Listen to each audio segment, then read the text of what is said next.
You're tuned into That's Life, where we celebrate the beauty, the chaos, and the wonder of real life. Sometimes it makes you laugh, sometimes it makes you cry, but it always makes you feel. Settle in. We're just getting started.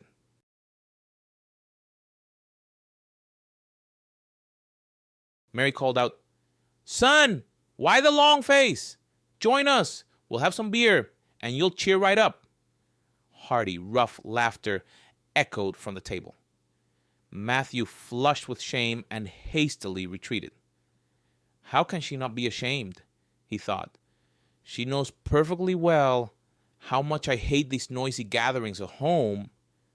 He needed to study, and eating wouldn't hurt either, nor buying some decent clothes. Before, only classmates mocked him at school, but now even the teachers were starting to give him sideways glances. Just yesterday, Mrs. Davis remarked, "Matthew, don't you have any other trousers? These are completely worn out. They're transparent like gauze." What could he say?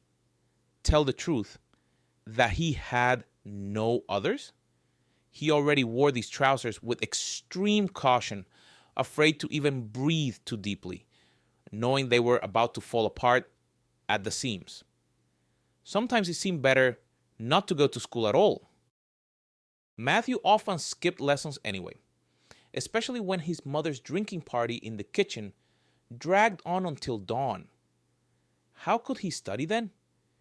He only fell asleep toward morning, no matter how hard he tried, and waking up on time was impossible. They had no alarm clock, just an old wall clock with a silent movement. Having stood in the room for a while, Matthew wondered what to do next. He was desperately hungry, but going to the kitchen was pointless. If there had been anything there, it would have long since been eaten as snacks. He waved a hand dismissively and headed outside, hoping the guests would be gone by the time he returned. Judging by their state, they would be there for a long time. He wandered the city streets for a long time, but met no one who could distract him from his oppressive thoughts. His stomach wasn't just rumbling anymore. It was desperately demanding food. Sitting down on a bench, Matthew mechanically picked up a fallen leaf and began chewing it, trying to suppress his hunger. Nearby, a man stood looking thoughtfully into the distance, neatly dressed, but with some mark of hardship on his face. The man turned and spoke. "I was just about to leave, but don't, if it's because of me. I think we can fit here together just fine." He sat down beside him, took out a pack of cigarettes, and offered one to Matthew. "Want one?" he asked. "No, thank you. I don't smoke," Matthew replied. The man nodded approvingly. "That's good for you. At your age, I see everyone's puffing away nonstop, and it's very harmful." Matthew couldn't help but grin. "Then why do you?" The man laughed. "Well, I do, but I understand. I even know it's better without them. But I can't bring myself to quit. But I want to assure you, this is my only bad habit. Honestly." The stranger's answer definitely pleased Matthew. Suddenly, the man turned to him. "Listen, I'm quite new in town. Can you tell me where I can get a good meal?" The young man involuntarily swallowed, imagining food. "Here, just around the corner, there's a shashlik place," he replied. "They serve everything in principle, but shashlik is their specialty." "Oh, shashlik is wonderful," the man said happily. "How about you keep me company? I don't like dining alone." Matthew hesitated. "I don't know." The man stood up decisively. "It's settled. Let's go. You can tell me what changes have happened in the city while I was away."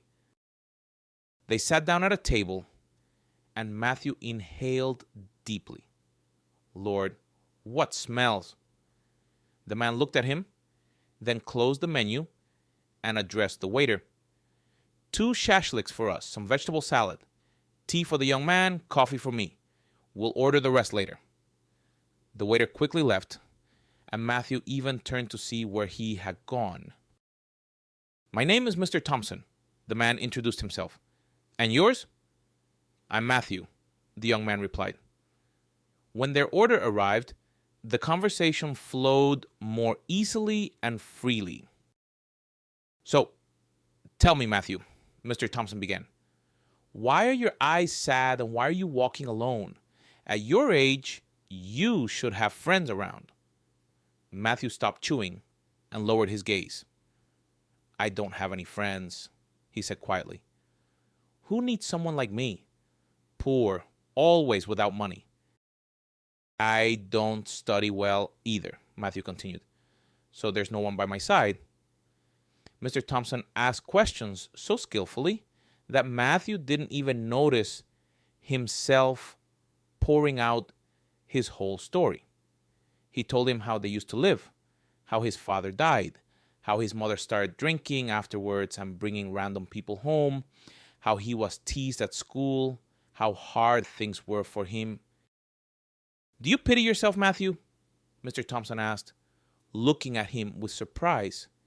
Matthew thought this man was strange. Well, should I be happy? He asked. Anyone would howl like a wolf from a life like this. And I'm still a teenager. What can I change? I see you pity yourself, Mr. Thompson repeated. And may I ask how old you are? 15, Matthew replied. Well, I'll be, the man exclaimed. When I was 15, I already bought my mom gold earrings for her birthday. Ah, those were the times.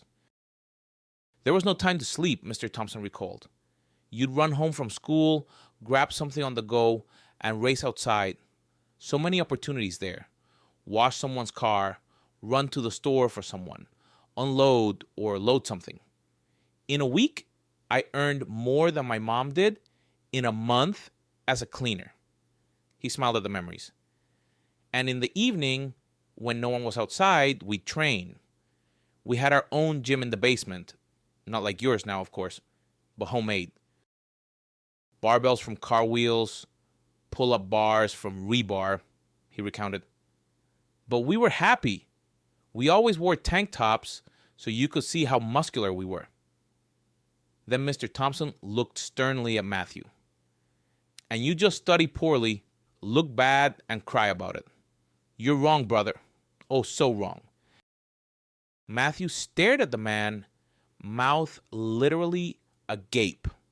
And he was speaking the pure truth. Everything was right.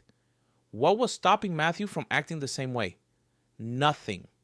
Just the habit of feeling sorry for himself. Matthew, I don't have time right now, Mr. Thompson said, but jot down your address for me. I'll drop by and we'll talk more. Matthew wrote the address on a napkin and stood up. Thank you, he said. You're welcome, the man replied. We'll see each other again. Remember one thing, Matthew. You can only not get out of a coffin. Everything else can be fixed, endured, changed. I understand, Matthew nodded. Matthew walked home with a firm intention to kick everyone out who was there. However, he didn't have to kick anyone out. There was no one home anymore. His mother had gone out somewhere too. He sighed with relief, deciding he would at least get some sleep. The next day after school, he didn't go straight home, but decided to walk around the city. Almost immediately, he saw furniture being unloaded near a building. Apparently, new residents were moving in. He wanted to pass by, but then decided to. Owner, do you need help with unloading? He asked a man about 50 years old. The man looked him over. Well, it wouldn't hurt, he replied. How much will you charge? However much you give, that's what it will be, Matthew answered. All right, it's a deal, the man agreed. Let's get it up to the third floor. Matthew helped move things for almost an hour. It would have been much faster. But the sofa got stuck in the doorway, and it took a while to take it apart. When the last piece of furniture was in the apartment, the owner handed him a 1,000-ruble note. "Thank you," he said. "I would have been here until night by myself." "Oh, that's too much," Matthew said, embarrassed. "It's fine," the man brushed it off. "You need it more." Matthew wanted to be offended. It was clearly a jab at his clothes, but then he decided to let it go.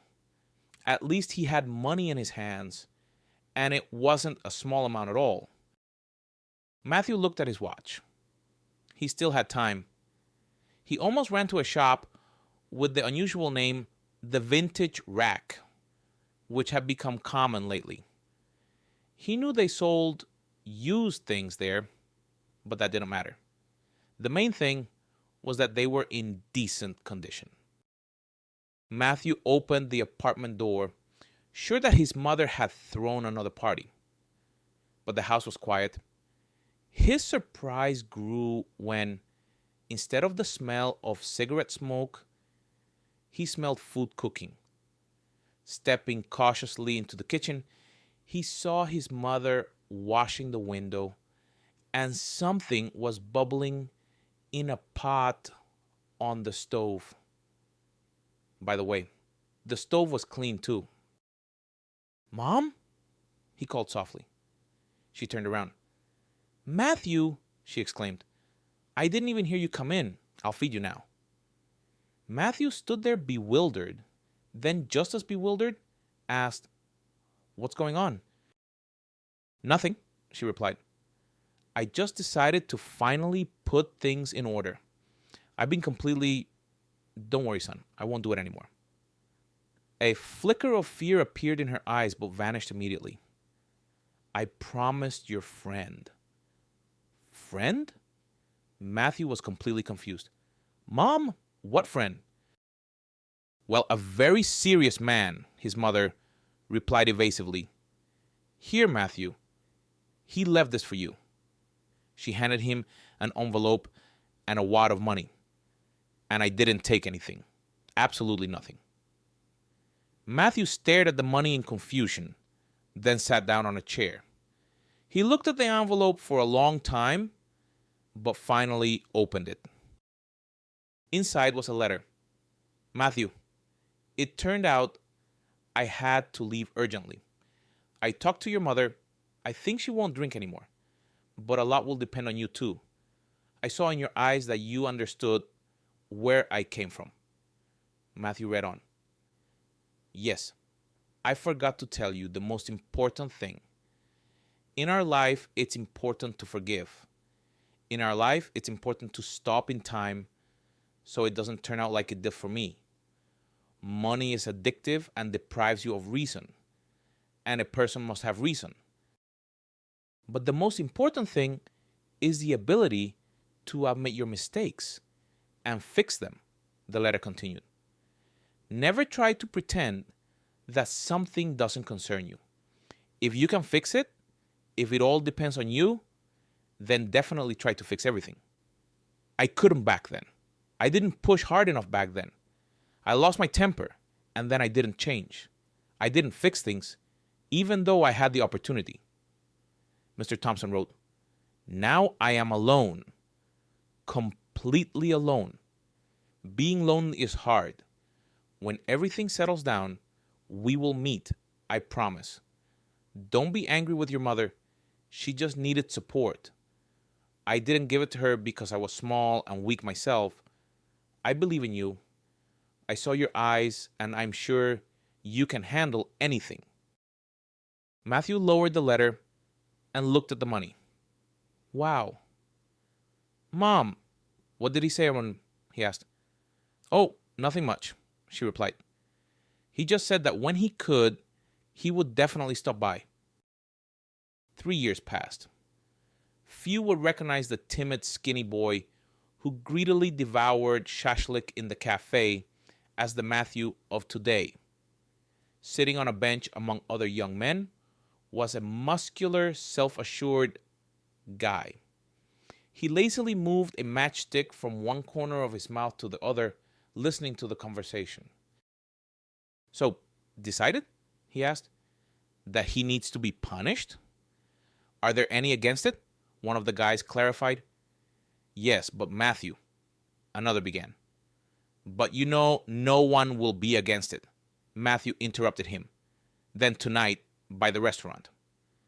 "Okay, see you tonight," the guys agreed. Matthew watched the guys walk away quickly and smiled with satisfaction. For almost a year now, they have been playing Robin Hood, punishing those who considered themselves golden youth. And they didn't do it just for fun, but always for justice. Yesterday at the restaurant where they often gathered, an unpleasant incident occurred. The restaurant owner, their good acquaintance Mr. Peterson, said that his establishment had started to be frequently visited by cool boys. However, they were only cool because of their parents' money, trying to buy power and respect, or rather, fear and submission. And often, they succeeded because Mr. Peterson himself couldn't put them in their place. He would simply be shut down the next day because it was foolish to butt heads with their parents. So he turned to Matthew. Last night, these thugs decided to pick on a young waitress named Anastasia. Matthew had seen this girl a couple of times. Pretty, fragile, with huge sad eyes. She only worked in the evenings, meaning she studied or did other things during the day. As luck would have it, they had a scheduled training session yesterday. 3 times a week, they went to a vacant lot and sparred there. There were no people there, and if someone did wander in, they hurried to leave quickly because the fights were serious. So yesterday, while they were there, 2 of the Golden Youth decided to make Anastasia a punching bag. It started when one of them spilled a glass of juice on the floor. "Hey, come here," he shouted. Anastasia immediately came over. "You need to wipe this up quickly," the guy demanded. "I'll call the cleaner right away," Anastasia replied. "What are you told? Wipe it all up quickly," he roared. Anastasia could barely hold back her tears. "That's not part of my duties," she said quietly, and turned to leave. But one of the guys blocked her way. "Stop. We're not finished talking," he said. "I'm the customer. The customer is always right. Isn't that so?" Tears were already streaming down Anastasia's cheeks. "Yes, so you have to do what I say," the guy continued. "Right? Come on, wipe it up." "I don't have anything to wipe it with," Anastasia replied. Alice, who had been working here for a couple of months and knew perfectly well that arguing with this crowd was useless, came over to them. She was the one who had brought Anastasia here. "What happened?" Alice asked the guys. "Young woman, do you want to continue working here?" The guys looked at her uncomprehendingly. If your friend doesn't do what we tell her, then tomorrow neither of you will be working here," one of them threatened. But Anastasia pushed Alice aside, took off her spotless apron, and wiped the juice with it. "There," she said, throwing the apron on the floor. "That's it." She walked away, accompanied by the guy's laughter. Immediately in the back room, she felt unwell. Anastasia had a real breakdown. She even sank to the floor. Alice helped her up. "Listen, you go home," Alice said. "I'll finish up here myself." "How?" Anastasia asked. "What if the owner finds out?" "He won't find out," Alice replied. We won't tell him anything. But nothing worked out.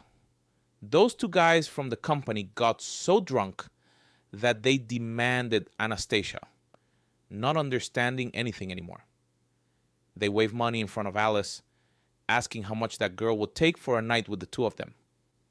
Alice tried to contain the conflict as best she could, but in the end, the guys just started trashing the restaurant. They had to call the owner.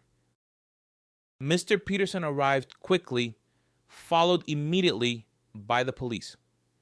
The group was taken away, but released right around the corner. Alice saw this clearly. She was just lowering the blinds on the windows. Mr. Peterson was waiting inside. Well, tell me what happened here, he said. Alice started. Then other waiters chimed in.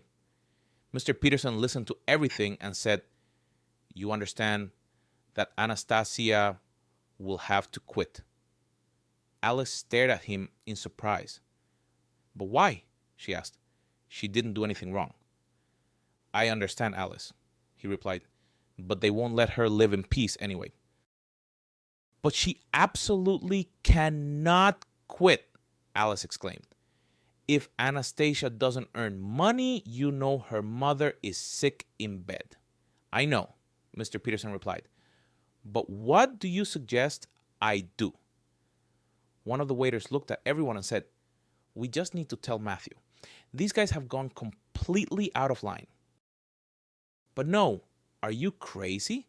Alice objected. "What does that have to do with you? Who will guess it was you?" Alice turned to Mr. Peterson. "Mr. Peterson, but you are fair," she said. "But what is this?" he exclaimed. "What are you suggesting? Lose my business? You understand perfectly well. It's easiest for me to fire Anastasia." "No problem. No need to solve it." The staff dispersed glumly. Alice quietly cried as she tidied the hall. The owner came up to her. "Don't cry," he said. "I have an idea, but I'm not sure it's the right one. On the one hand, I myself want people to come to our restaurant to relax, not get into such messes. On the other hand," Mr. Peterson continued, "I could ruin everything in one go and only harm your Anastasia more." "I understand, Mr. Peterson," Alice replied. She really did understand him. Although Mr. Peterson was a businessman, he was actually a compassionate person. That's why Mr. Peterson turned to Matthew. Rumors spread like wildfire, and many knew what they were doing, but no one knew anything for sure.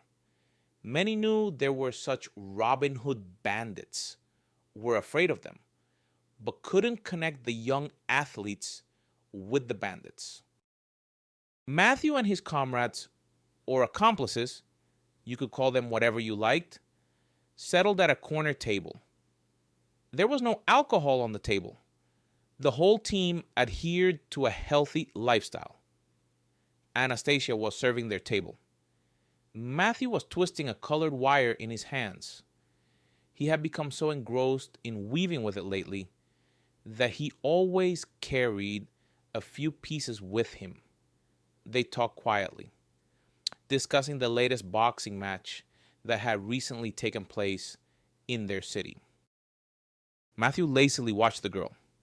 She was pretty, completely naive, pure, beautiful.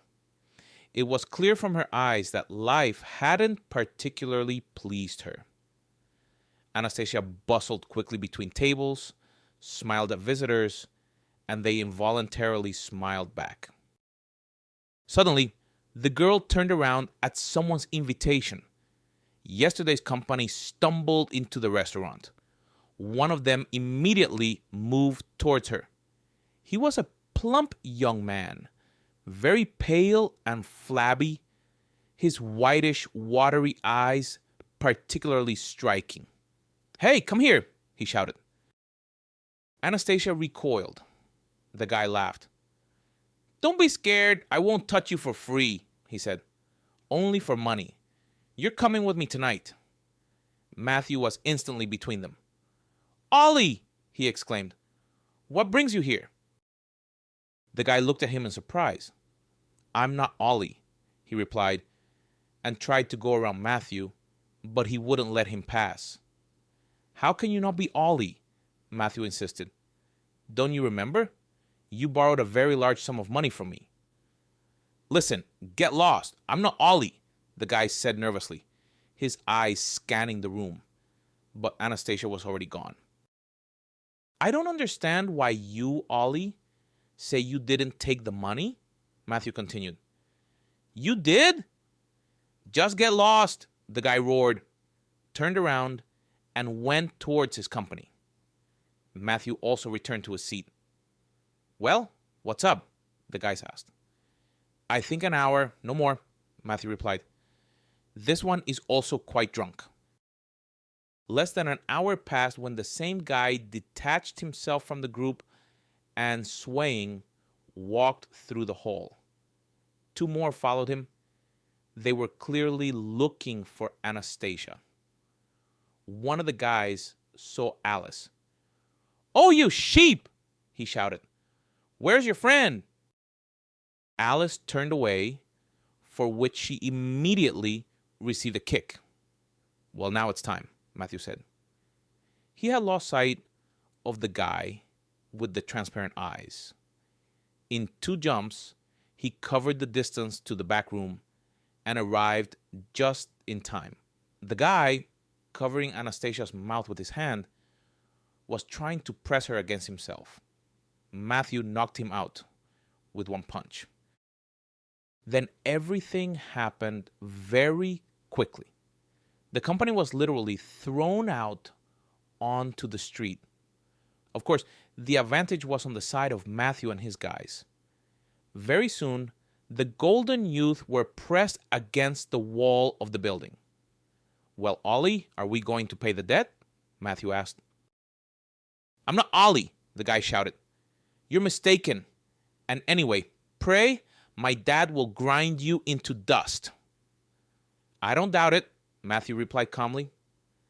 Half an hour later, everyone agreed that the guy's name was Ollie. Everyone chipped in everything they had on them to pay off the mythical debt. The sum was substantial, but Matthew sighed. "Not enough?" he said.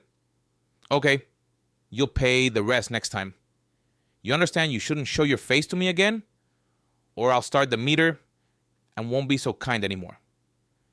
"I understand," the guy replied. His name was Sam. He was the son of a well-known person in the city. Moreover, his own sister had married the police chief's son the previous year. Sam wanted only one thing: to get to his dad, and then this handsome guy would be finished. He understood perfectly well that money had nothing to do with it. This guy needed something else. And when Matthew said that approaching Anastasia meant death for them, Sam understood everything. "You should have warned me she was your woman," he exclaimed indignantly. "Whose?" Matthew didn't understand. "What do you mean, whose? And who are you, Ollie, whose debt grows every day?" All right, Sam surrendered. "Well, now for the finale. Take off your pants." The company stared at Matthew, frightened. He smiled sweetly. "Don't be scared," he said. "A photo for memory, so you keep your tongues behind your teeth. Because our little newspapers, they're so fond of such photos." 6 months later, Matthew had to leave the city. Law enforcement agencies had become very interested in their activities. His mother cried. "Matthew, why do you need all this?" she wailed. "You should have gone to work." "Mom, stop," he soothed her. "Everything is fine. I left you money. I'll be back in a few months, and everything will be the same as before." Mary Thompson sat on the sofa, wiping away tears. The traces of her past drinking had long disappeared from her face. The woman was unrecognizable now. Well-groomed with makeup, she was 40, but looked only 35. Mom, have you thought about getting married again? Matthew asked. Mary Thompson laughed through her tears. What are you talking about? She said. What kind of bride would I be? Mom, you're wrong about that, Matthew objected. You're so beautiful, Mom. Stop it. Let me help you pack. Matthew and 2 others from his group left, deciding to head to the capital, where there were more opportunities. None of them thought about the possibility of getting caught or even going to jail for shaking down the rich. All they had in their heads was romance, and romance they believed couldn't exist without money. Things were going well for the guys in the capital. True, one of them got married almost immediately and withdrew from their activities, but Matthew wasn't offended. It was right. Everyone should live as they wish. Very quickly, they put together a new team, and life went on. Another 6 months passed, and Matthew learned that Uncle Sam, the very one who had caused the problems, had been removed from his post as police chief, and this meant he could finally visit his mother. Matthew drove slowly through the city streets. Nothing seemed to have changed, yet everything felt unfamiliar. Even though he had only been away for a short time. He stopped near the house, looked at the windows. He hadn't warned his mother about his arrival, deciding to make it a surprise. He went up to his floor, took the keys from his pocket, but then changed his mind and pressed the doorbell. The door opened almost immediately. "Matthew!" his mother exclaimed, and threw herself into his arms. He looked at her and couldn't understand what was different. Then he realized his mother's eyes were shining, and he wasn't the reason for the sparkle. Matthew immediately noticed men's shoes and a coat in the hallway. "Mom, I see you've had some changes in your personal life," he asked. His mother blushed. "Matthew, you were gone, and I was all alone," she began to justify herself. "Mom, stop," he interrupted. "Why are you justifying yourself? I'm just happy for you. Will you introduce me?" His mother didn't have time to answer. From behind Matthew, a familiar voice was heard. The young man turned sharply. Mr. Thompson stood before him. He spread his hands. "Well, something like that," he said. "I came to visit you, and it looks like I'm staying forever." He looked at Mary, and Matthew saw how the man's gaze changed. Damn. Unexpected. "But what can I say?" Matthew added. "I'm glad it's you." They finally hugged. The day flew by unnoticed. His mother set the table. Matthew noticed that the room had been renovated and the bathroom was currently being renovated. Alex said, "You should have warned me. I would have hurried with the renovation. It feels a bit awkward like this." "Did you do it all yourself?" Matthew asked. "Myself, of course," Alex replied. "I'm a builder by profession. Life just twisted me up later, threw me in directions that weren't always right. Now I have some money, and I've had enough running around. I want to open my own renovation company." He looked at Mary. "Mary and I will work on the business and just live our lives." "I didn't think you studied," Matthew said. "How could I not?" Alex was surprised. What kind of self-education would that be? Matthew looked at him uncomprehendingly.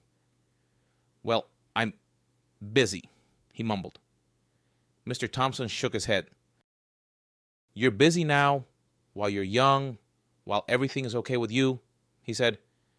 "But when you want to settle down, get married, you can't live this kind of life anymore." "Why?" Matthew asked. "I have enough money." "What about a wife, children?" Alex countered. "You understand that you'll be very vulnerable. Matthew hadn't thought about this before. So his current life wasn't forever? And a man like Mr. Thompson was telling him this. To be honest, Matthew was a bit confused. At first, this man had told him completely different things. Mr. Thompson seemed to understand what Matthew was thinking. You know what I got a serious sentence for? He asked. What? Matthew asked again. When you live like you do, and I live pretty much the same way, you feel invincible, Alex replied. Your head is in a fog. It seems like the whole world is at your feet, that you can do anything and nothing will happen to you for it. Once in some regular skirmish, I just miscalculated, Alex continued. A person, even if not a very good one, is gone. And I threw away almost a decade of my life. Don't repeat my mistakes. As soon as you feel capable of something more, quit. Matthew was in a slight trance. How could this be? He thought he was living correctly, even better than many. And now it turned out this wasn't right either. Study. By the way, he often thought about studying, but thought it wasn't cool somehow. Mom, I'm going to go sit in a bar, Matthew said. Son! Mary Thompson exclaimed. Mom knows everything. Don't drink too much. Don't get into fights. Don't meet bad girls. She laughed. Well, you know it all yourself, she added. Matthew's legs carried him to that very restaurant. He sat down at a table, hoping in his heart that Anastasia would come over. But Alice came. She took his order, but returned 5 minutes later. Is that you, Matthew? She asked. He smiled. It is, he replied. Where's your friend, Anastasia? Alice sighed. She doesn't work here anymore, she said, and waved her hand. Matthew didn't understand. Did something happen? He asked. Then, after everything that happened, that nasty guy started coming here often, Alice began. He just wouldn't leave Anastasia alone, showered her with gifts, flowers. I don't know what happened to her. We all think the large sum of money went to her head, Alice continued. Anyway, she quit. They got married not long ago. But love is blind, Matthew mumbled. What love? Alice exclaimed indignantly. Now she's hanging out in one bar with so-called friends, then another. Her photos are in the local newspapers every morning. The girl has completely gone off the rails. I don't understand anything, Matthew said. Are you sure you're talking about Anastasia? Absolutely, Alice confirmed. We're all in shock too. We still think that Sam just forced her. Now, her mind is just broken. She was such a good girl. Where? Matthew asked. What bars does she hang out in?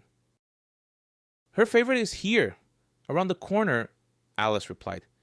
It's called Nightbird, but she might change places again like that in an evening. Okay, here's the money, Matthew said, handing her the bills. I'm going for a walk. You eat the order yourselves. Everything's fine. Matthew went outside. What the hell? Anastasia in clubs? Anastasia got married? Of course, he didn't know what was going on inside her, but her eyes couldn't lie. He went into a bar that hadn't been there a year ago. Inside, everything was modern, almost like in the Capitol.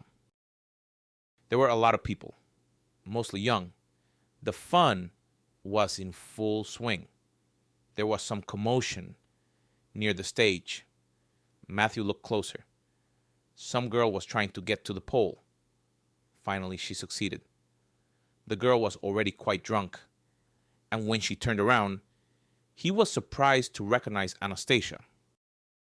Matthew reached the stage in 2 jumps, grabbed her in his arms, and simply carried her out of the bar. He shoved Anastasia into a taxi standing nearby. Who are you? She asked, staring at him with bleary eyes, then hiccuped. It can't be. Robin Hood himself. What brings you to our province? She spoke in such a mocking tone that Matthew wanted to hit her. He didn't answer. Turned to the driver. We need some strong coffee, he said. Anastasia immediately shrieked. No coffee, only whiskey. The taxi driver stopped at a night cafe. Matthew seated the girl at a table and ordered 2 coffees. Anastasia drank in small sips and looked anywhere but at him. He spoke first. And what's happening with you? He asked. What? Anastasia finally raised her eyes to him. And then Matthew saw how much pain and longing were in them. And also, he noticed a very skillfully concealed bruise under her eye. Okay, and what's that? He asked. What, a bruise? What's it to you? Anastasia flared up. You live your life and just live it. Why are you interfering? Why did you even come here? There weren't many people, but everyone turned around because Anastasia was almost shouting. Anastasia, let's go for a walk, Matthew said, took her arm and led her towards the park. Anastasia didn't resist. She leaned against him and the young man felt her heart beating. He didn't understand what was happening at all and really wanted to figure it out. Of course, he was nobody to her, but maybe she needed help. They reached the river and Anastasia sat down right on the grass. The spot was completely quiet, surrounded by acacia trees on all sides. She shivered. Matthew took off his light jacket and put it over her shoulders, then sat down beside her. They sat in silence for a while. Then Matthew tried to speak. Anastasia, he began. She turned sharply to him, silently, covered his mouth with a kiss. They came to their senses when the sky was already getting light. Anastasia jumped up and started getting dressed quickly. Anastasia, don't say anything, just be quiet, Matthew said. But she looked at him in such a way that he understood. It was better to be silent. Anastasia was a goddess. If before he had only suspected it, now he was convinced. But there was one but that he couldn't digest.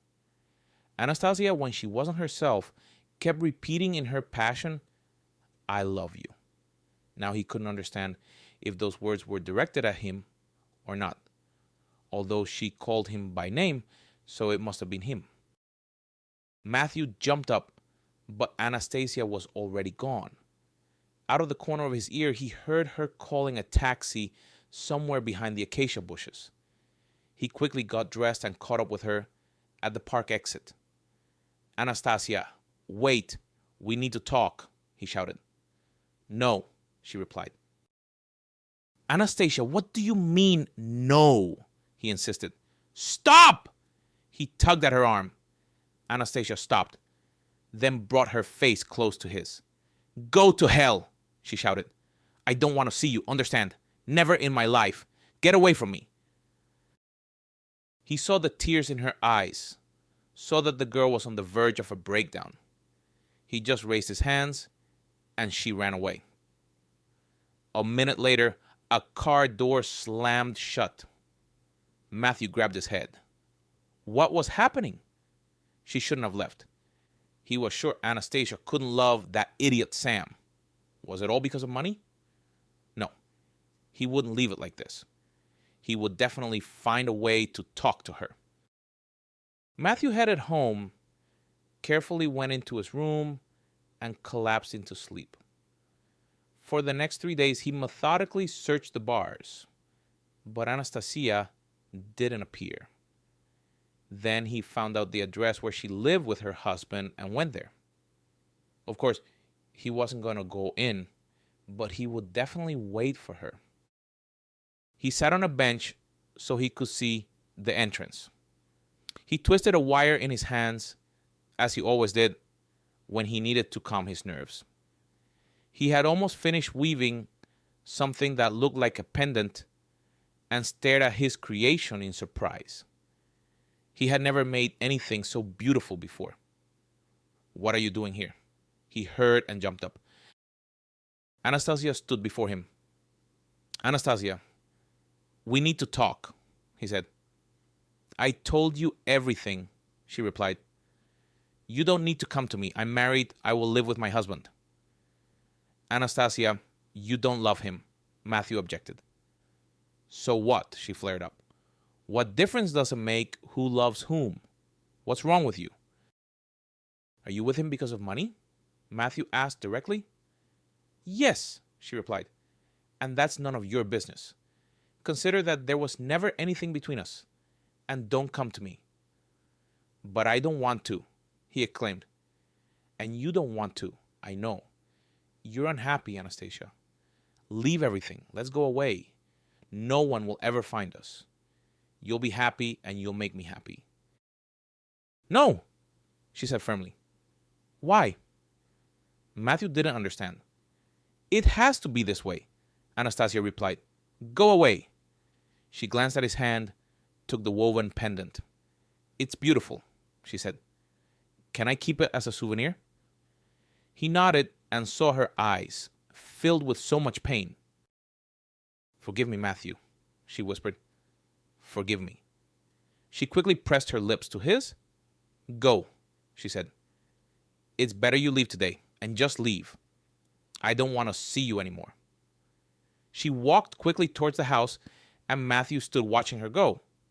So, it was money after all. How he had been mistaken about her. He came home and began packing his things into a bag. Mary came into his room. "Son, are you leaving already?" she asked. He turned around, tried to smile as naturally as possible. "Yes, Mom, it's time," he replied. "There's a lot to do, and I want to find out about studying.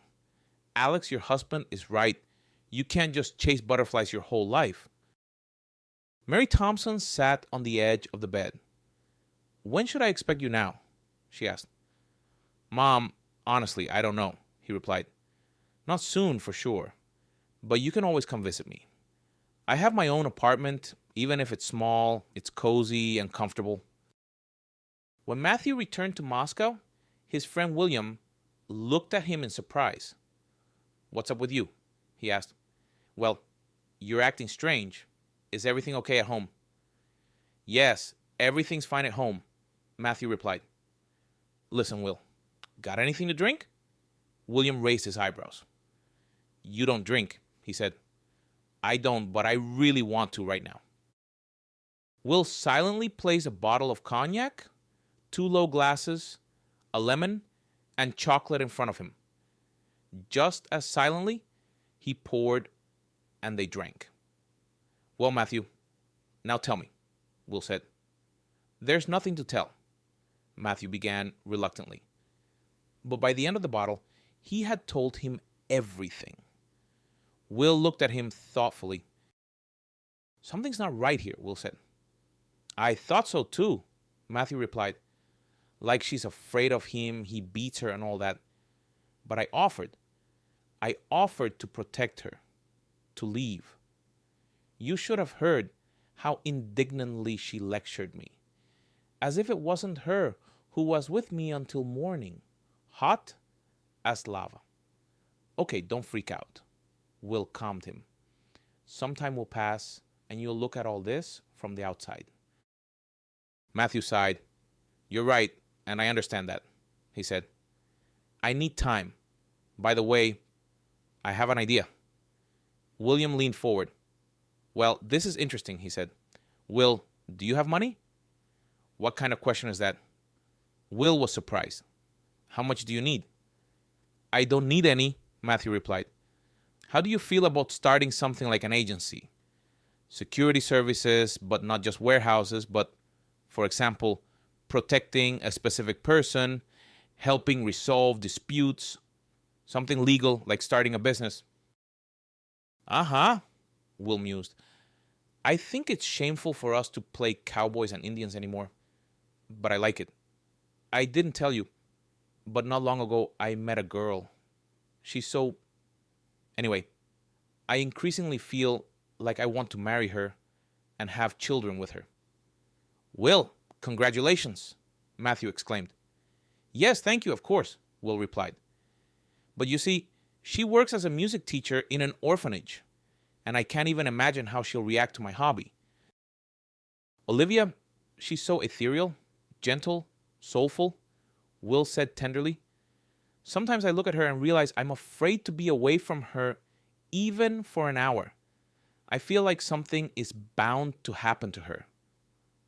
Will, you're a romantic, Matthew laughed. I didn't expect this from you. You know how I always felt about love. It was true. Of their whole group, Will was the only one who hated marriage and family. Maybe it was because in his life he had 9 stepfathers, and each one tried to contribute to his upbringing. Until Will grew up, got muscular on their vacant lot, and beat up the last stepfather severely, for which he almost went to jail. True, one conversation from their group with that man was enough for him to withdraw the complaint. And now Will was talking about his Olivia, and his eyes were just sparkling. 7 years passed since then. Matthew sat in his office. Their agency's office was located in a beautiful new building, almost in the center of the capital. Not everything came easily to them. They had to resort to extreme measures a few times, but they succeeded. Now Matthew was a very eligible bachelor. If he appeared at any reception or party, all the city's single women knew about it and were already there. William, his friend and deputy, was already the father of 2 charming twins. 2 girls, identical like 2 drops of water, and very much like their mother.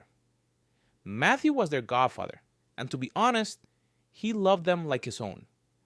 The girls, although they were only 4 years old, felt this perfectly and took full advantage of it. Not long ago, there was an incident they still laughed about, and Olivia would just smile and say, honestly, you're like children.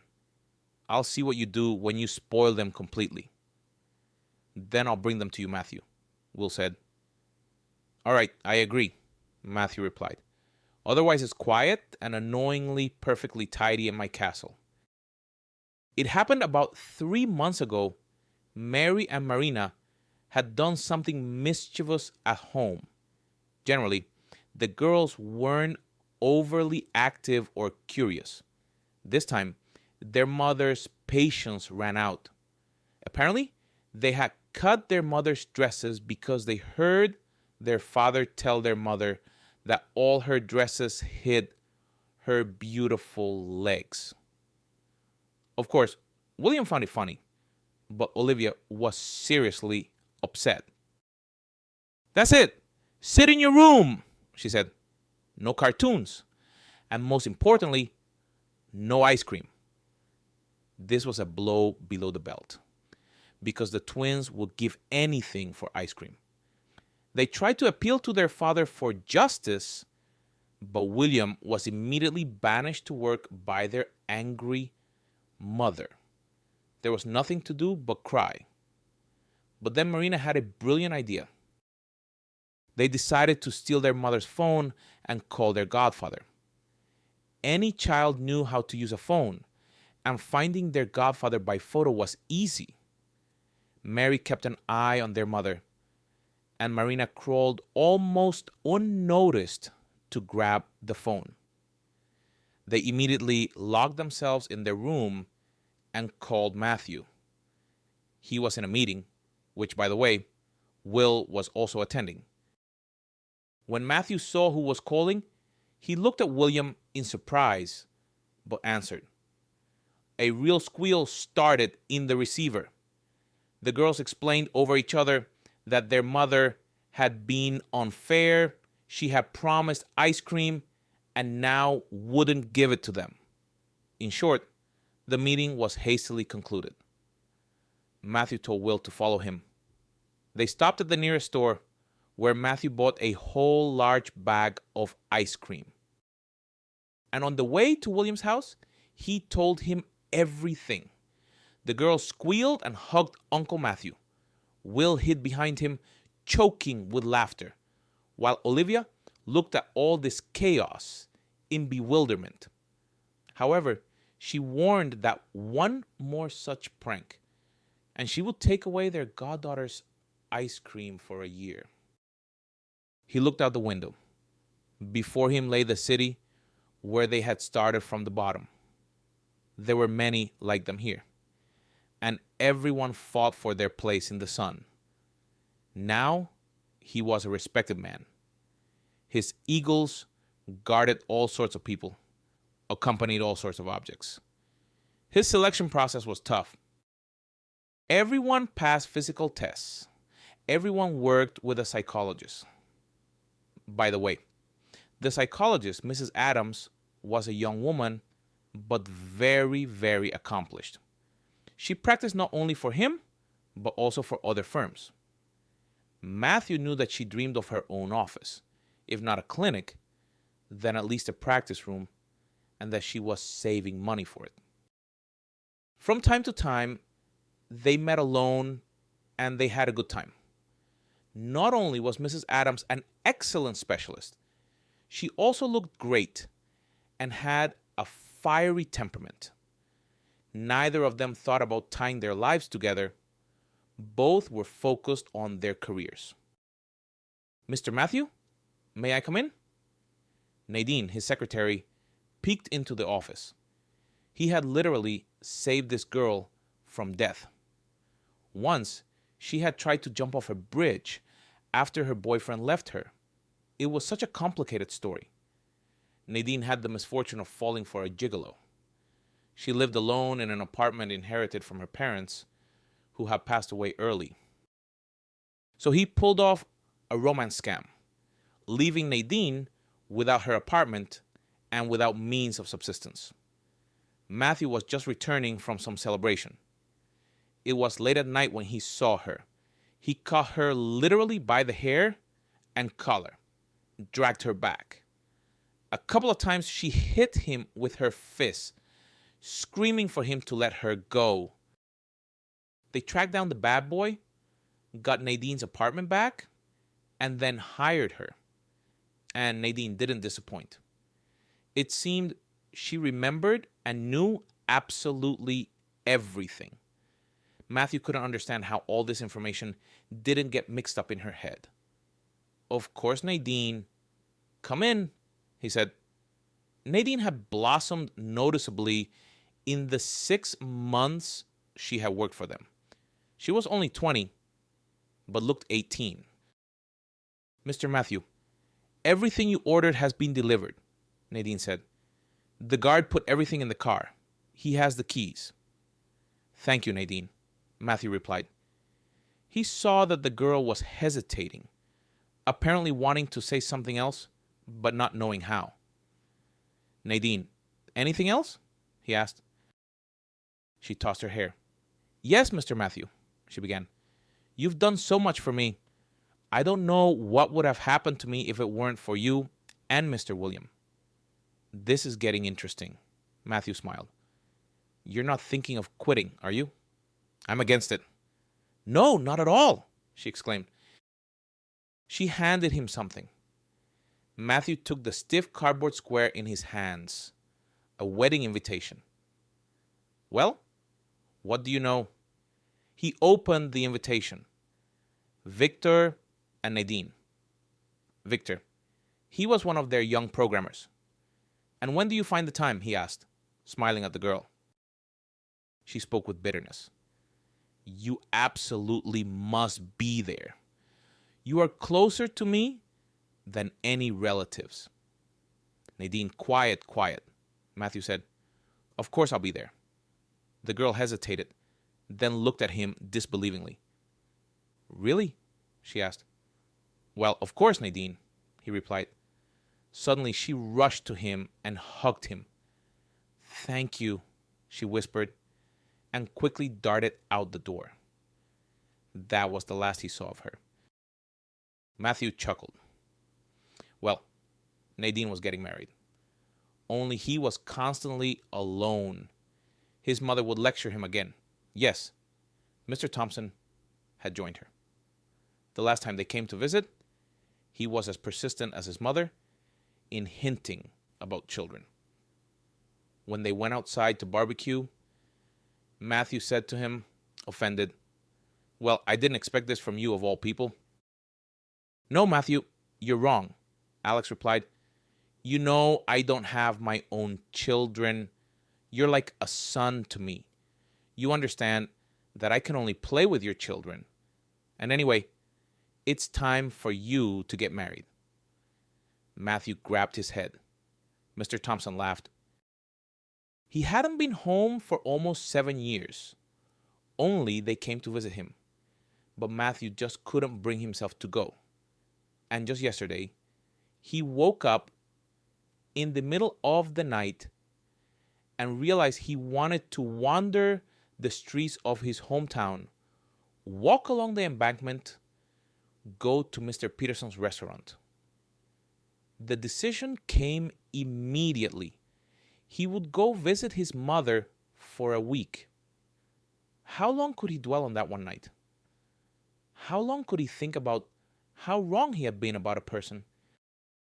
An hour later, Matthew was getting into his car. He took out his phone. "Mom, hi. How are things with you?" he asked. "Hi, son.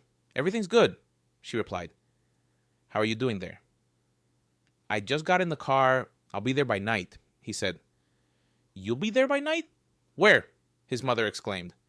"At your place, Mom. Where else?" Silence fell on the other end of the line.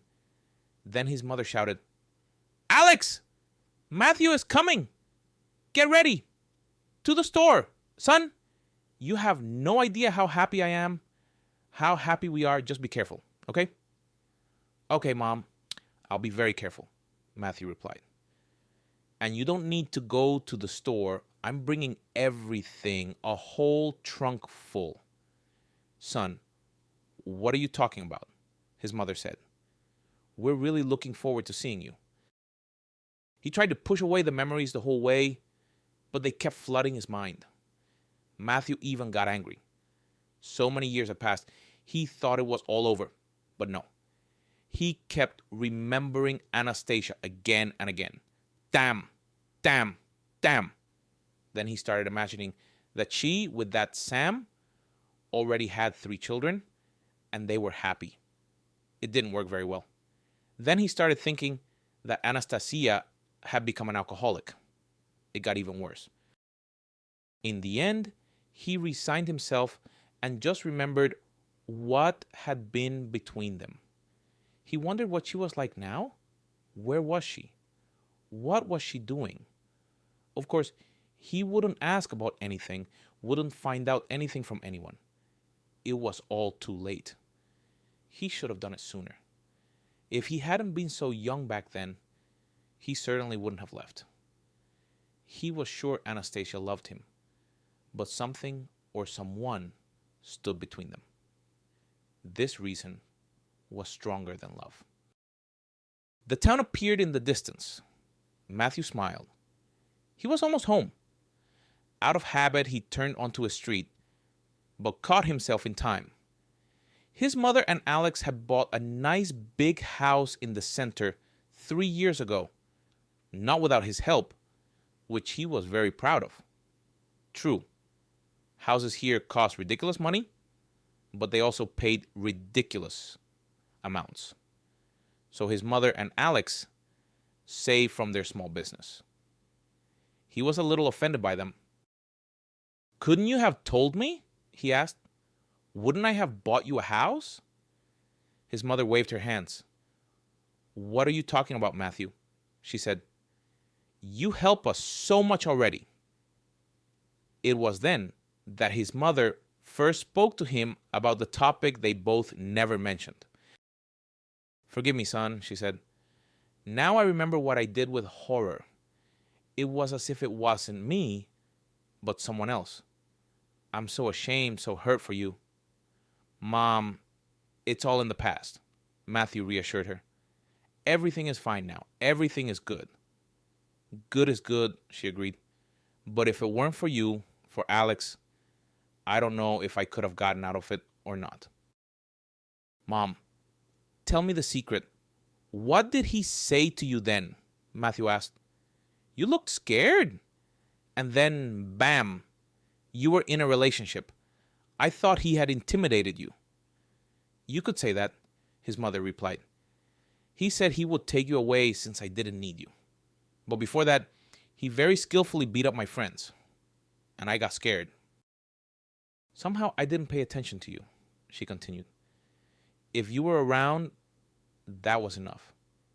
But then something clicked in my brain. I looked at myself in the mirror, looked at our apartment, and almost went crazy from what I saw. Well, and then you know everything yourself. The only thing that had weighed on Matthew his whole life was this particular episode.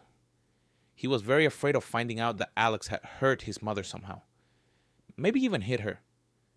After the conversation, he breathed freely. He had no reason to be offended at Alex. And anyway, he had never seen his mother so happy before. A set table was waiting for him at home. Of course, he had no doubt that his mother wouldn't listen to him. There was so much food prepared that it could easily feed a whole company of soldiers. Mom, why so much? Matthew asked. Eat, eat. You've gotten so thin there in your capital, his mother said. You need to get married so your wife can look after your diet. Mr. Thompson chuckled. Matthew did too. He looked like a young wild boar, to be honest. Plus the gym and his physique was very impressive. But his mother knew best. If she said he was thin, he was thin. As long as she didn't get stuck on her favorite topic again. So Matthew quickly asked, What's new with you? Have you seen any of our old friends? I don't even know, his mother replied. Just 3 days ago, I met Pete. You remember Pete, the one with glasses? Of course I remember, Matthew said. We always copied tests from him, a straight-A student who was a failure. That's where it is, that he's a failure, his mother agreed. He got married 2 years ago. A good girl, not from here. They had a strong love. Her parents were against it, but they got married anyway. Then she got sick, his mother sighed. The doctors don't give any guarantees. He told me drunk. Aunt Mary, I never drank, but now I can't. I just can't. I feel sorry for him. It's enough to drive you crazy. And what did she get sick with? Matthew asked. He said the name, but it was such a complicated name that I forgot it right away, she replied. You should go see him. Maybe you can help somehow. Go see him, Matthew. At least support him, his mother said. Most people have moved away. Oh, and I met William's mother yesterday. You should tell him to come visit her. Mom, you know he won't, Matthew replied. You must, Matthew, his mother insisted. She has cancer, barely alive, completely translucent. Of course, there's no one around. Who needs a sick old woman? What is happening? Matthew exclaimed. Only bad news. I'll call him today. Why? His mother objected. There's good news too. You remember Nina? Our neighbor from the first floor? So round with freckles. Well, she's not round anymore. Just a little plumpness left. She got married too. How? Matthew was surprised. She was just a kid. You're unbelievable, his mother laughed. When you left, she was 13. No way! He didn't believe her. Yes, his mother confirmed. But that's not the main thing. Her husband is a good man, a simple guy, very polite. And just 2 days ago, they became parents.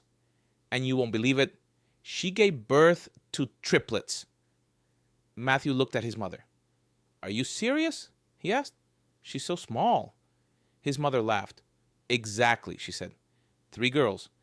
And Nina is really only about a meter tall. Her mother is so lucky. Now she has 3 granddaughters at once. Matthew felt danger again. Okay, Mom, let's go out into the yard, he said. I hope you'll show me your domain. His mother smiled, immediately understanding that her son was changing the subject. Well, it was only for a week, he said. She would definitely introduce him to the daughters of all her acquaintances. They inspected the entire yard. Alex showed him the gazebo, the trees they had planted. You're real feudal lords, Matthew exclaimed. Mary laughed. You wouldn't believe how I always dreamed of a house exactly like this, she said. That's it. Tomorrow we'll barbecue outside, Matthew decided. He imagined how it would all be inside.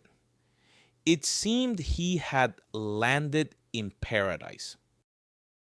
He slept that night as if he had never slept before in his life. His mother woke him up almost at noon. Get up, sleepyhead, she said. You'll sleep the whole day away. Matthew stretched. What time is it? He asked. 12 already, his mother replied. He sat up in bed. It can't be, he exclaimed. I'll be waiting for you in the kitchen, his mother said, and left. He got up, reached for his phone.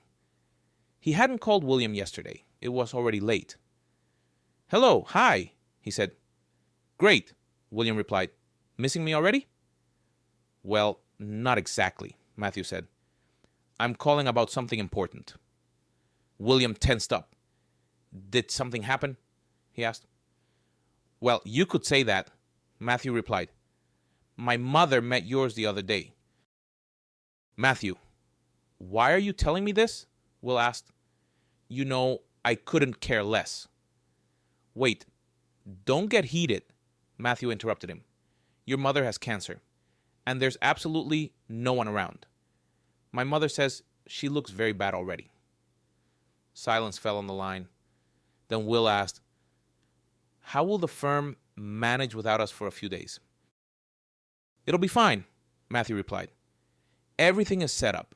Nadine will call if anything happens. Yes, you have everything you need, and leave instructions about what papers are necessary. Okay, Will said. Thank you, Matthew. Call me when you arrive. Okay, Matthew replied. William was in the city after lunch. He called Matthew immediately. Can you come with me? He asked. It's kind of hard alone. Of course, Matthew replied. I'll be right there. Where are you? I'm at Mr. Peterson's restaurant, Will said. Matthew drove up. William's car was empty. He was probably inside. Will was indeed inside. He was sitting at a table with Mr. Peterson sipping coffee. Mr. Peterson brightened up immediately. Matthew, I didn't recognize you, he exclaimed. I didn't recognize you right away at all. Oh, I would never have recognized you. They hugged. Matthew's heart ached a little. Everything here felt so familiar, so many memories. He immediately remembered Anastasia. Anastasia again. Lately, she just wouldn't leave his mind. Half an hour later, they were arriving at William's house. He was noticeably nervous. Matthew asked, What are you planning to do? Olivia is already getting the room ready, Will replied. Her father has a good friend who runs a clinic that specializes in these illnesses. She'll rest for a day and then go straight there. You decided to take your mother? Matthew asked. I can't do otherwise, Will, William replied. I'm proud to have a friend like you, Matthew said. Oh, stop it, Will brushed him off. Let's go. He pressed the doorbell. No one opened for a long time. Then shuffling steps were heard. The door opened, and Matthew was taken aback. A hunched old woman stood before them, and William's mother was only a few years older than his own mother. She raised her head, looked at them for a long time. "Mom!" Will exclaimed, and then she started crying. "Will! Son! Why didn't you call?" "Mom!" He hugged her. She clung to him with her two thin, childlike hands and couldn't stop crying. "Will! Will! Forgive me!" she wailed. "Get ready, Mom," Will said. "Where?" she asked. "Where do you think?" he replied. "To me, to us. Olivia is waiting for you there, and two little girls, Mary and Marina." "Oh my God, I'll be quick," the woman exclaimed, as if she had found strength. She walked quickly, putting things into a bag. But Matthew saw the sweat dripping from her face. It was very hard for her. It seemed she was hurrying so her son wouldn't change his mind. After seeing William off, Matthew decided to take a walk. He didn't even notice how he ended up at the very spot where he had once been with Anastasia. His heart ached. Why? Why was he so unlucky as to fall in love with a girl who turned out to be ordinary trash? He sat down on the grass. Someone stopped next to him. Matthew didn't turn around. He wanted to be alone, and he hoped very much that this person would leave. But the person not only didn't leave, but also sniffled very loudly. Matthew turned around irritably and was slightly stunned. A girl of about 6 stood behind him. She was crying, dressed very poorly. But that wasn't what caught his attention. The child held a small colored pendant in her hands, exactly like the one Anastasia had taken from him once. "Hey, are you lost?" he asked. The girl sniffled and nodded. "And where's your mother?" Matthew asked. "Mommy was taken to the hospital, and I went to look," the girl replied. "And where's your dad?" he asked. "I don't know," she said. "I've never seen him. But Mommy said that if Daddy was here, everything would be fine for us." Matthew's palms were sweating. "Sunshine, what's your mother's name?" he asked, trying to speak calmly. "Anastasia," the girl replied. "And did Mommy say what your daddy's name is?" Matthew asked. "Yes, Matthew," she replied. "Only Mommy said he's not in our town. I wanted to go to another town, but they wouldn't let me, and even wanted to give me to the police. I ran away." The girl sniffled and looked at him. "And who are you?" she asked. He couldn't answer. Now he remembered something, and his hair literally stood on end. About 3 years ago, when they had just moved into the new office, the guard called him. "Mr. Matthew, there's a young woman here with a child who wants to see you," the guard said. "She says the child is yours." Matthew had rolled his eyes then. How annoying these brides were. He was tired of doing DNA tests, and every time it turned out, they were just trying to fool him. This time, he didn't even bother to look into it. "Get rid of her," he ordered. "And don't let her in again." How could anyone be so audacious? Others at least did it quietly, but she showed up and told everyone that nonsense. Could it have been Anastasia? Did he turn her away? "Are you hungry?" he asked the girl. "Very," she replied. "Let's go to my place," Matthew said. "My mother's there. She cooks very well." "Are you lying?" the girl asked distrustfully. "No," he replied. "Well, let's go then," she agreed. The girl put the pendant in her pocket and closed the snap. Matthew couldn't resist. "What is that you have?" he asked. "My daddy made it," she replied. "When I wasn't even born yet, and Mommy didn't know I would be." They approached the car. "Is this yours?" the girl asked. "It is," Matthew replied. I like it, she said. It's very beautiful. Settling comfortably, the girl extended her hand to him. My name is Katie, she said. And mine is Matthew, he replied, without thinking. The girl immediately fell silent and looked at him strangely. When they stopped, she couldn't hold back. Are you my daddy? She asked. I don't know, Katie, Matthew replied. You'll tell us everything. I'll go see your mother, and then we'll find out everything together. Agreed. Yes, Katie replied. I also thought I'd go to Aunt Olivia's, but no one is home there. I knocked and knocked. I thought I'd go later in the evening, and then you were here. Let's go, Matthew said, carefully picked her up and set her down on the path. Katie looked around. Is this your house? She asked. It's my mother's house, he replied. How beautiful, the girl exclaimed. Mary Thompson came out to meet them, looked at Matthew in surprise, and then stared at the girl. Matthew saw his mother's eyes widen. Matthew, who is this? She asked. Mom, I'll explain everything soon, Matthew said. But for now, we have a problem. Katie is very hungry. Mary immediately became flustered. Come, sunshine, come, she said. We'll have lunch now. She led the girl away, and Matthew rushed to the car. There were cigarettes somewhere in the glove compartment. He saw that one of his acquaintances had forgotten them. Here they were. He lit one, coughed, and immediately someone took the cigarette from him. Why are you doing that? Mr. Thompson asked, standing nearby. He looked at Matthew thoughtfully. Did you notice how much the child looks like Mary? He asked. Matthew almost slapped himself on the forehead. Of course. And he had been wondering the whole way what was bothering him so much. And I was wondering who this was, he mumbled. It's a very long story, Mr. Thompson said.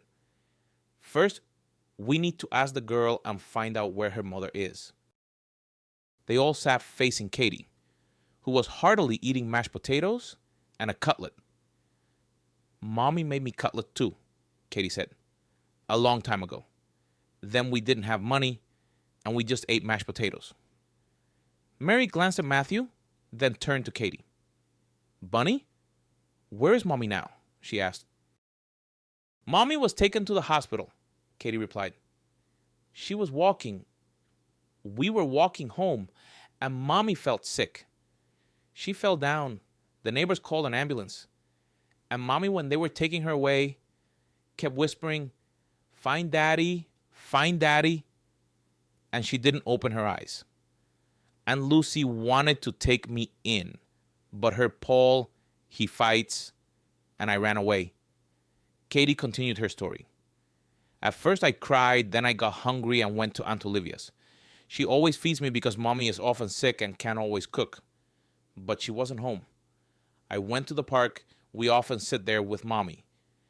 And that man was there in our spot. Matthew was ready to kill himself. He stood up. Mom, come outside with me, he said. Mary immediately stood up and followed her son. Mom, I understand that everything needs to be checked, but everything points to Katie being my daughter, Matthew said. I already figured that out, Matthew, his mother replied. I just didn't understand. You didn't know anything about her? No, Mom, Matthew replied. But how could you think I will hide something like that from you? I need to leave. Find Alice, then the hospital where Anastasia. Her name is Anastasia. Yes, his mother nodded. Okay, son, go. I'll manage. They returned to the room. Katie had moved to the sofa and was engrossed in watching television. She was yawning desperately, but the cartoons were interesting too. Mary immediately took a blanket, put a pillow under the girl's head. Lie down. It will be more comfortable to watch, she said. Katie lay down. Mary covered the girl. She immediately closed her eyes, only managing to whisper, "I need to find Daddy." Matthew rushed out of the house. He needed to go to the restaurant. Of course, a lot of time had passed, but maybe Alice's address was still there. Mr. Peterson was surprised by the request, of course, but strangely enough, he found the address quickly. "But I'm not sure she still lives there," he said. "But the main thing is, it's something." Matthew pressed the doorbell, praying for only one thing, that Alice still lived there. The door opened and he exhaled. "Hello," the woman said. "Are you looking for me?" She peered at her guest's face and then suddenly whistled. "It can't be. Mr. Matthew himself. What brings you to me?" she asked. "Alice, you have to tell me everything about Anastasia," Matthew said. "Why all of a sudden?" Alice asked, looking at him with an indifferent gaze.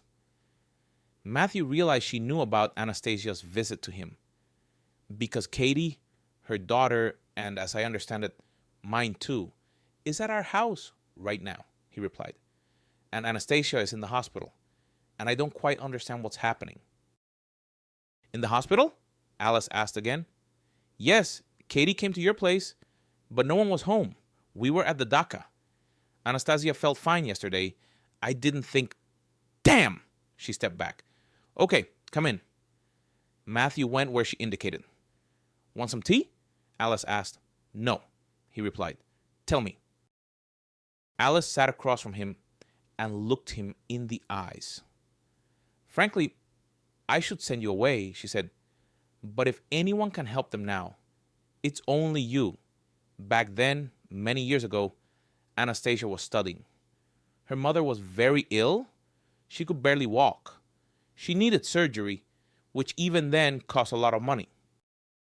More precisely, the surgery itself was free," Alice continued. "But they needed to go to another city, live there, undergo rehabilitation. They didn't have money for any of that.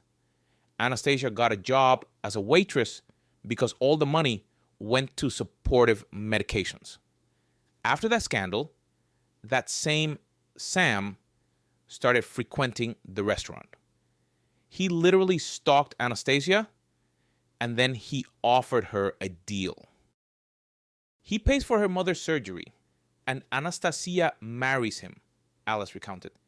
"And if Anastasia tries to divorce him, she'll have to pay him back the entire sum." Matthew clenched his fists. What an idiot he was. He should have guessed right away that something was wrong. But no, he made himself out to be the offended party, ran away like a maiden. Alice continued. "Anastasia hated him terribly. He knew it. Sometimes he would beat her. And then she rushed to you like a drowning person. She always said that there was only one night in this life when she was happy. And Sam, he kept feeding her promises. As it turned out, after his uncle was kicked out of the police, there was no one to cover for his father, and things went downhill rapidly. Sam simply had no money." "A year later, Anastasia's mother passed away," Alice said. "She never got the surgery. Then Anastasia started packing her things. Katie was only a month old then. But he couldn't just let her go. He beat her severely. I took Katie then, and Sam was jailed. There was no protection anymore, and no one wanted to stand up for him just like that because he was a bad person." Alice sighed. "That time, he damaged something in her head. Anastasia had surgery, but the doctors gave no prognosis. But she pulled through. She spent almost 6 months in the hospital," Alice continued.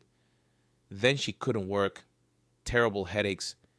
She endured it for a long time, and when she lost consciousness, right on a pedestrian crossing, she went to you. You were a big shot by then. She didn't want anything from you, only a promise. If she was gone, if something happened, you wouldn't abandon Katie. but you turned her away. I didn't know it was Anastasia, Matthew said quietly. I know you didn't know, Alice replied, sitting high, looking far, but not seeing what's under your nose. Oh, well, what's done is done. Anyway, where Sam is now, we don't know. We were afraid he'd come back and finish her off, but he hasn't. Maybe someone finished him off there. Anastasia was evicted from their apartment. It went up for auction. She returned to the apartment where she lived with her mother. Well, as you understand, life was very hard for her. The payment is meager. She can't work at all, Alice finished. Sometimes she would go clean for neighbors or from ads, but she couldn't do much. She got very tired. That's basically it. Katie, yes, she told me about you. Here, I was against it, but Anastasia is stubborn. Matthew sat in silence, and all of this could have been avoided if he hadn't acted that way. And what hospital could she have been taken to? He asked. You're something else? Alice exclaimed, as if you haven't lived here for 20 years. We only have 3, children's, adult, and the maternity hospital. Listen, I didn't even think of that, he said. Thank you. For the story, and for Anastasia, and for Katie, I won't forget this. He rushed out of the apartment and sped away. To the hospital now, and then think further. They didn't let him pass the reception. Young man, have you looked at the clock? The nurse asked. What kind of visiting hours? He looked at his watch. 8 in the evening. Damn, how did time pass so quickly? Well, can I at least call a doctor? He asked. I beg you. They called a doctor for him. Tell me, please, Anastasia, Matthew began. She was brought here from the street today. How is she? Does she need anything? The doctor looked at him. And who are you to her? He asked. I'm an acquaintance, Matthew replied. A former boyfriend. Anyway, that's not important. I have to help her. We have a child together. Interesting, the doctor said. An acquaintance? A child together? Young man, have you been drinking by any chance? I haven't been drinking, Matthew exclaimed.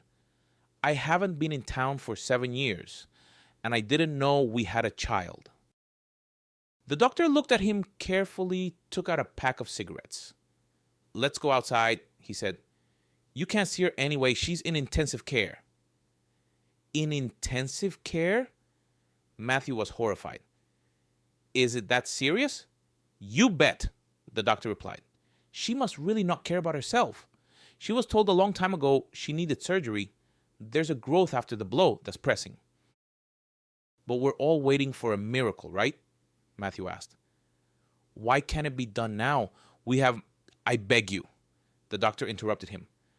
I'm actually an ENT, and I'm overloaded with all the positions here. There's no one to work, no specialist. Okay, Matthew said. When can she be transferred? That I can't tell you, the doctor replied. She waited too long. It's unknown if she'll wake up this time or not. Matthew looked at the doctor. No, not that. He had just found Anastasia, Katie, and now he was going to lose her immediately. I'll figure something out, he said. I'll bring doctors.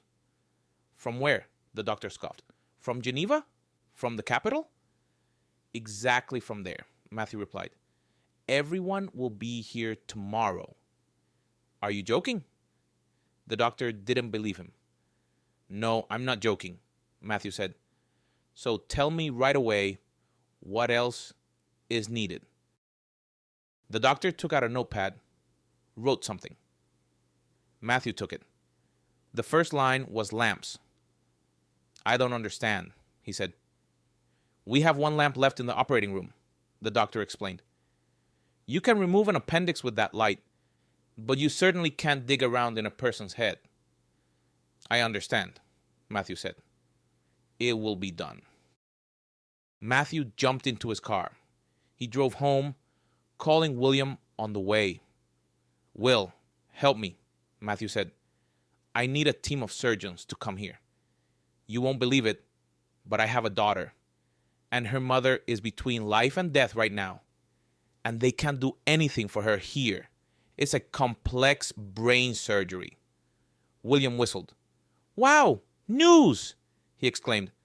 "I'll try to figure something out. I'll ask my father-in-law." "Will, all hope is on you," Matthew said. "I told you, I'll do everything I can," Will replied. "A daughter? And how old is she?" "She's 6, Matthew said. "A little over 6. Her name is Katie." "Well, brother, you're something else," Will laughed. "Keep your phone close. As soon as I find something out, I'll call you." "Thank you," Matthew said. "Thank you," Will replied. "You should have come to see your mother a long time ago." Matthew put down the phone. While he was talking, he had stopped. And now he saw he was standing near the only shopping center in this town. Just then, a man came out of the doors, proudly carrying a huge plush bear. Matthew jumped out of the car and rushed inside. 20 minutes later, he came out with a large bag of clothes for Katie and a box containing a very beautiful doll with blue hair and a whole suitcase of dresses.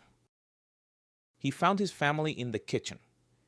Katie was heartily eating pancakes that Mary had made, but at the same time, the girl managed to argue with Alex. They were talking about butterflies, or birds in short, about things that fly. "Son, what do you have there?" Mary asked. Matthew glanced at Katie and smiled. Apparently his mother had just bathed her.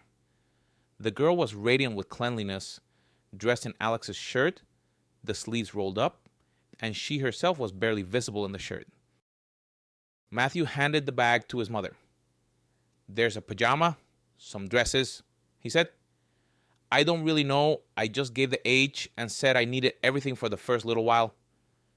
Mary looked in the bag, then turned to Katie. "Well, princess, shall we go try on your new clothes?" she asked. Katie clapped her hands. "And there, and for you," she exclaimed. "Let's go." Half an hour later, a flushed Katie returned in her new bunny pajamas, pom-pom slippers, and a bathrobe.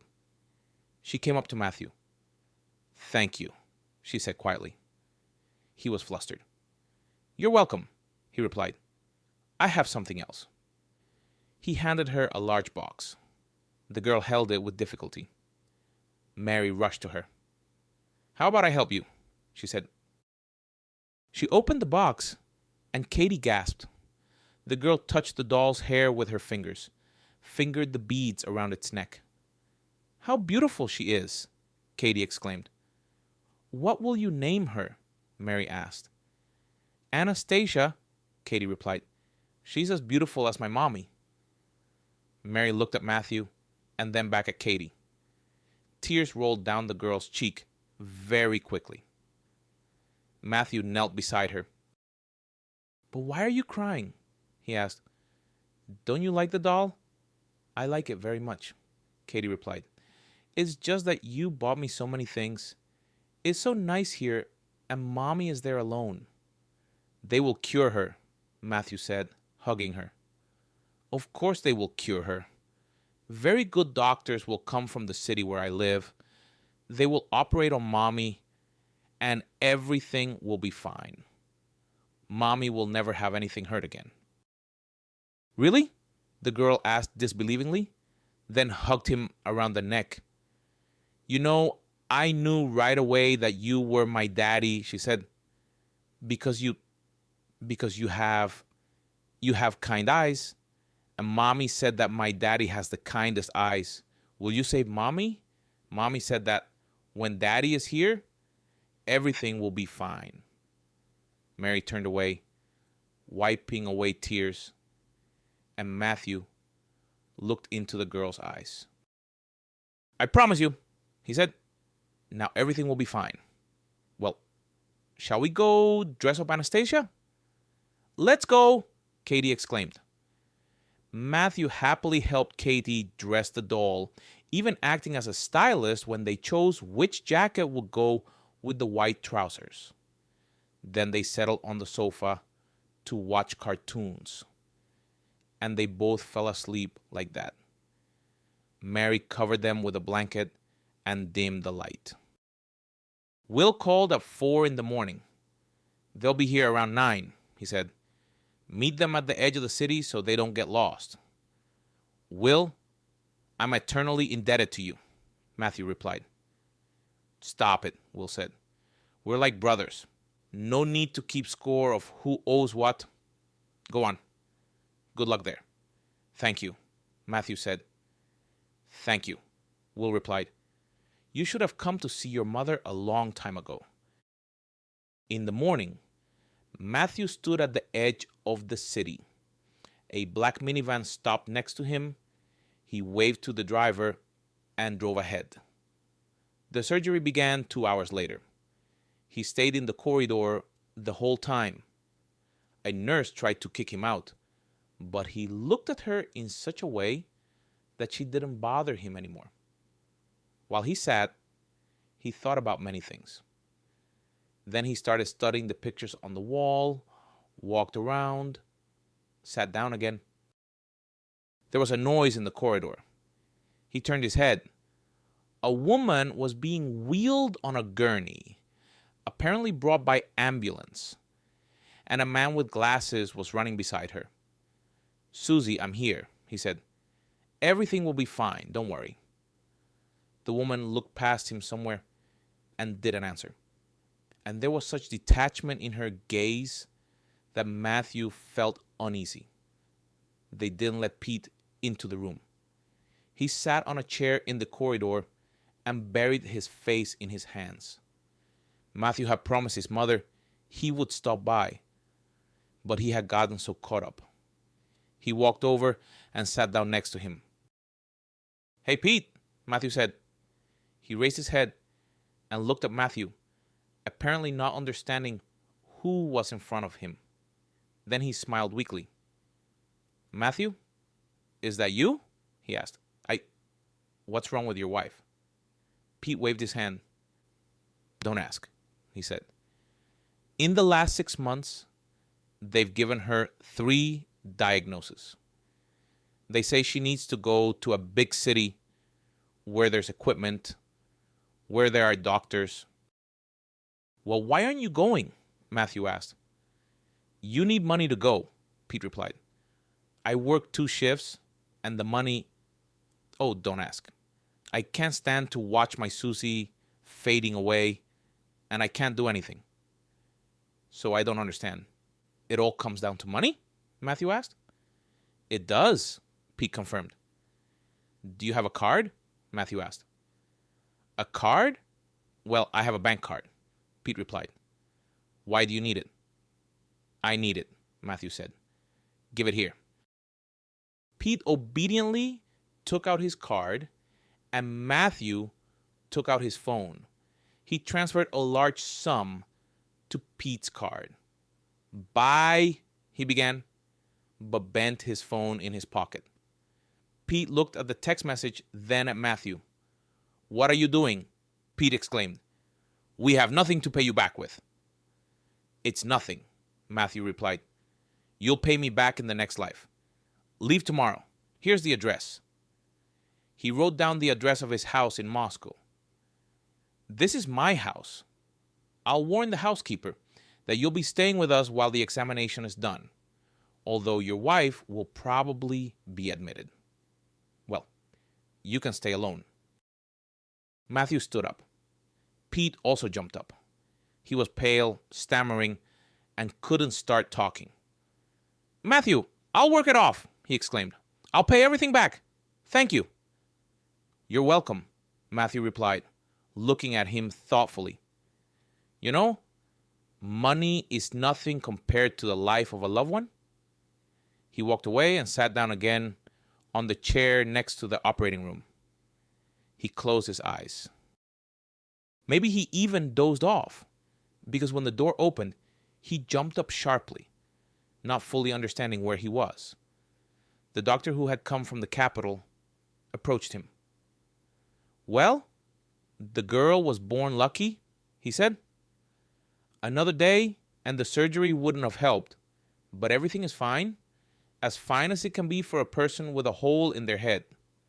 The doctor laughed at his own joke. "Well, shall I take a look at your patients?" he said, "while I'm feeling kind and cheerful." They immediately led him to where Susie, Pete's wife, had recently been taken. "You know, it's a completely baffling case," said the doctor Matthew had spoken to yesterday, approaching him. "Yes, so many years in medicine, and I still continue to be amazed at what a person is capable of, and not just the patient. And a doctor can never be replaced by a robot," he continued, "because everyone is different. You can come tomorrow after lunch. I'll let you in for 5 minutes." The doctor turned to his colleagues. "Doctors, everything is fine. Go rest," he said. Matthew went home and immediately sat down on the threshold by the door. It turned out he was so tired and he hadn't even noticed it. He raised his head. His mother, Katie, and Mr. Thompson were looking at him. The same question was in everyone's eyes. "Everything is fine," Matthew said. "It was successful. You can visit for 5 minutes tomorrow." Katie shrieked and threw herself around his neck. He hugged her thin little body and only now realized that he was now fully responsible for this small, lively girl. In the morning, Katie was already dressed. "Where are you going so early?" Matthew asked. "To Mommy," Katie replied. "But they won't let us in until after lunch," he said. "It's okay, I'll wait," she replied. Matthew smiled. What could he say to her to get her to change and play for a while? Nothing. Then he said, "Well then, let's eat and go for a walk, and then we'll go see Mommy." Yes, Katie agreed. Anastasia tossed restlessly. "Katie, where am I? Katie," she whispered. She opened her eyes. Everything was white. Hospital. So she had lost consciousness again. A nurse appeared nearby. "How are you feeling?" she asked. "What's the date today?" Words came out of her throat with great difficulty. "The 21st, Anastasia replied. "Oh!" Her last memory was the 18th. "Where is she?" she exclaimed. "Katie, I need to go. I have a daughter." "Lie still," the nurse said. "You just had surgery yesterday. Where are you going?" "Surgery?" Anastasia asked again. Anastasia listened to herself. Yes, there was a bandage on her head, but her head didn't hurt, only under the bandage on top. So they managed to do it here after all, but they sent her daughter away somewhere. "You're strange," the nurse said. "Your daughter and husband are waiting in the corridor. Some people are lucky with husbands." He brought doctors from the capital, and just like that, you could say he saved another life by passing by. The nurse pursed her lips, and Anastasia froze. "Husband? What husband? Doctors from the capital? Matthew? No, it can't be." The door to the room burst open and a cry filled it. "Mommy!" Katie exclaimed. Anastasia felt a tear roll down her cheek. "Daughter," she whispered. Katie was dressed like she was on the cover of a fashion magazine. Anastasia looked at her in surprise and the girl turned around a few times. "Do you like it?" she asked. "Daddy bought all this for me." "Daddy." "Hello, Anastasia," a familiar voice said. She turned her head slightly. Her hands felt numb.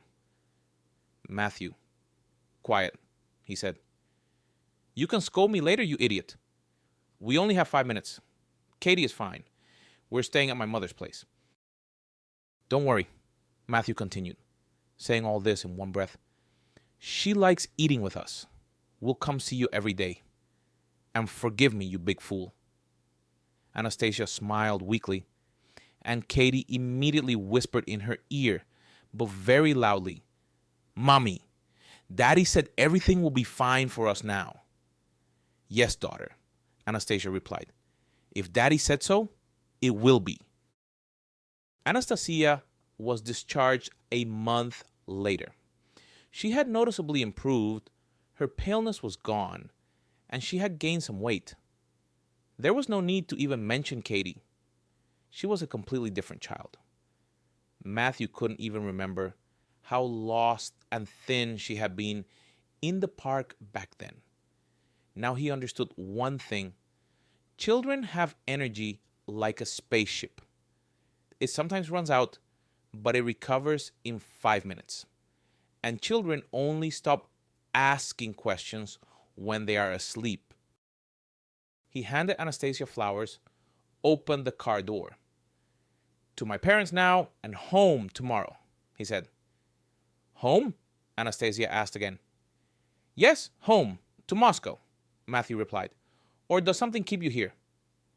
Anastasia smiled, shook her head negatively. No, she replied.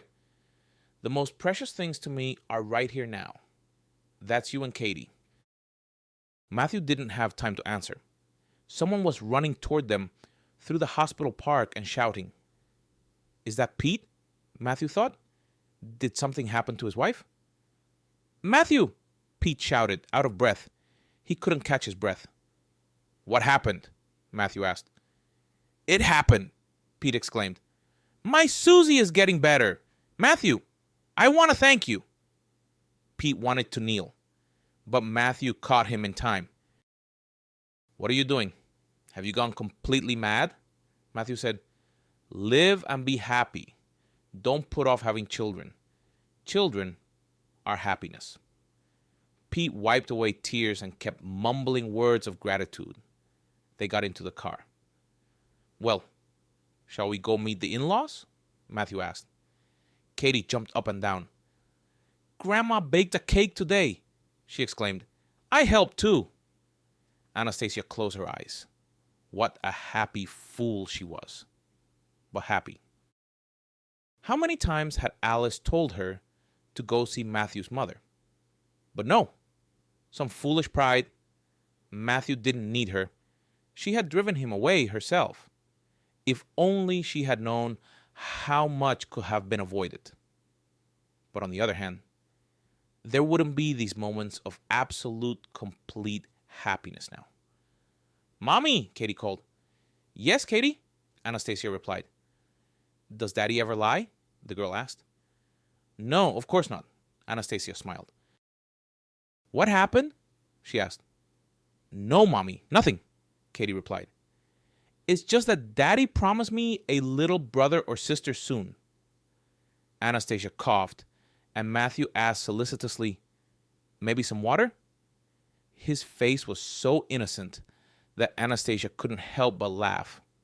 While everyone was laughing, they didn't immediately hear Matthew's phone ringing in his pocket. Hello. Yes, Nadine, Matthew said. What's wrong with your voice? What happened? Oh, of course, I didn't forget. I just forgot when. I'll definitely be there the day after tomorrow. Only, Nadine, I'm not alone. My wife and daughter are with me.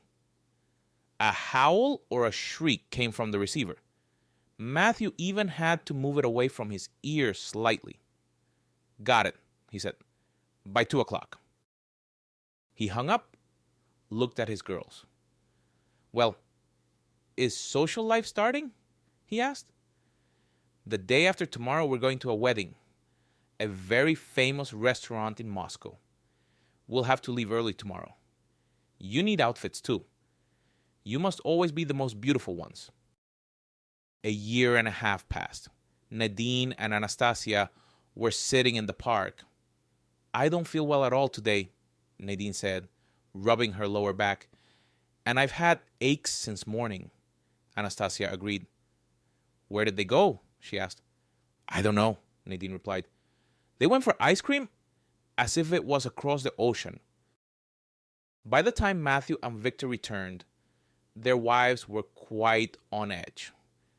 Nadine and Anastasia had become very good friends, and from time to time, their husbands had to accompany them, very round, to the park for a walk. It just so happened that they were due at the same time, and today both felt that their bad mood wouldn't just pass. Victor, why did it take so long? Nadine asked. Bunny, the line was long, Victor replied. Anastasia looked at Matthew. He was looking in fright at how pale his wife had become. What are you looking at? Anastasia asked. Take us to the hospital. Now the husbands turned pale. Matthew cautiously asked, Why? Anastasia wanted to laugh, but a contraction made her gasp.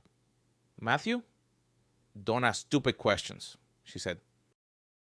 If Matthew thought he would never be as scared as when Anastasia had surgery, he was very wrong.